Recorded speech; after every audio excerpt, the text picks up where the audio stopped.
Wonosobo, Jawa Tengah.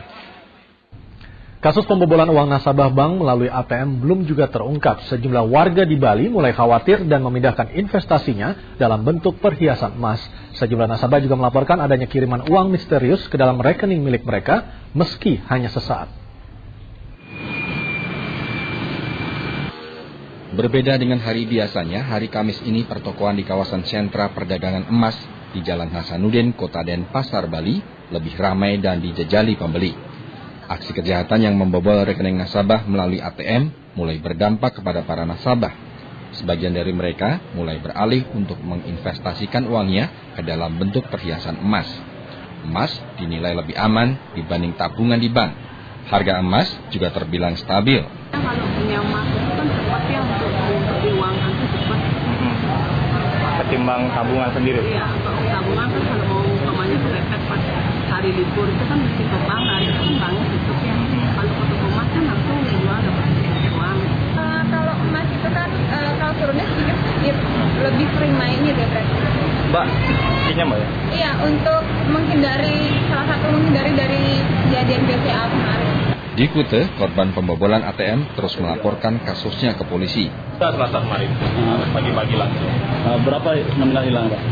Ya lumayan lah. Puluhan juta ya? Iya. Sebagian korban juga melaporkan adanya sejumlah uang yang masuk ke rekening mereka yang tidak diketahui asal-usulnya. Uang misterius ini hanya singgah sementara di rekening mereka sebelum hilang kembali tanpa bekas. Ada dana yang masuk, tapi saya nggak kenal juga gitu. Makanya saya langsung ke sini, langsung di print out. Katanya ada transfer dari nama kartu Twitter.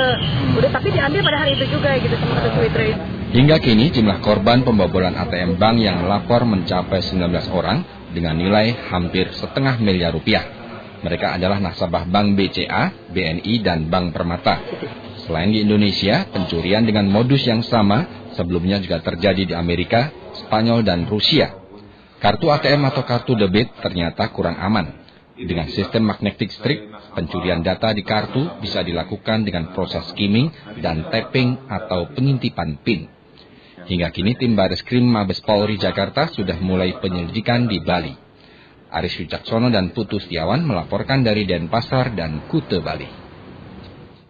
Bagi Anda yang punya simpanan di bank dan sering melakukan transaksi di ATM, sebaiknya berhati-hati, kejahatan perbankan makin canggih. Dan menurut data dari kepolisian, tren pembobolan bank terjadi dengan angka yang cukup sering.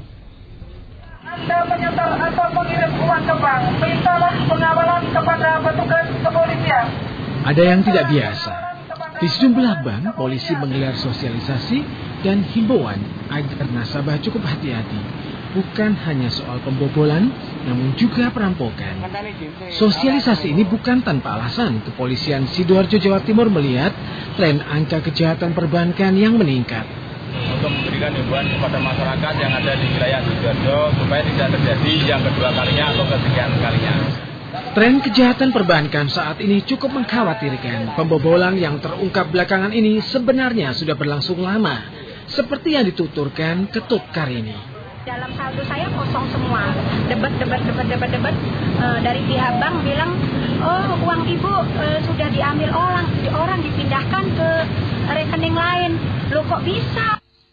Tidak ingin rekening Anda dibobol, Anda harus berhati-hati.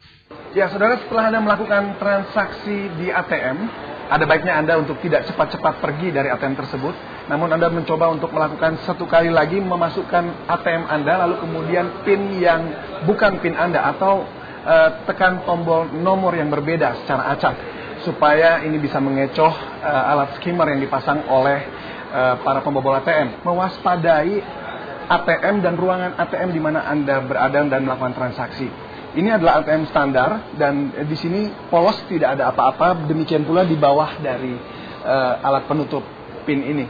Dan bila ada keanehan atau kejanggalan di ATM ini, kami anjurkan untuk tidak melakukan penarikan, karena para pembobol bank biasanya juga menaruh alat-alat tersebut di tempat penutup ini. Jadi Anda perlu perhatikan. Ya, lalu kemudian biasanya ada alat deteksi lain atau spy cam ditaruh di sisi-sisi ATM atau di tembok ATM. David Silahe dan Junaidi Setiawan melaporkan dari Jakarta. Para pelaku pembobolan ATM di wilayah Bali diduga menggunakan sebuah alat yang dinamakan skimmer atau alat pencuri data nasabah. Ironisnya alat tersebut dijual bebas dengan harga hanya 1,5 juta rupiah dan pencurian uang nasabah dengan skimmer ternyata sudah sejak lama terjadi. Skimmer, alat ini dalam sekejap jadi buah bibir. Alat yang dapat mencuri data nasabah dalam kartu ATM ini membuat puluhan hingga ratusan juta rupiah dana nasabah lenyap begitu saja. Modusnya memasang skimmer di mulut ATM. Setelah data nasabah didapat, pelaku tinggal memasukkan ke dalam kartu ATM lainnya dan dengan leluasa menguras uang nasabah. Ironisnya, skimmer ternyata dijual bebas di sejumlah pusat perbelanjaan dengan harga hanya 1,5 juta rupiah. Selain skimmer, ada cara lain untuk mencuri data-data nasabah yang disebut phishing. Para pelaku membuat situs palsu untuk menipu nasabah pengguna layanan internet banking. Tengoklah situs internet banking palsu ini. Bandingkan dengan yang asli. Para penjahat akan mengirim surat elektronik yang seakan-akan datang dari bank. Isinya meminta Anda untuk mengisi data-data kembali dengan alasan ada perbaikan sistem keamanan. Anda yang terpedaya, jangan heran jika dana Anda hilang dalam sekejap. Jadi tetaplah waspada karena pelaku kejahatan akan melakukan berbagai cara untuk menjerat korbannya. Tim Liputan 6 SCTV melaporkan.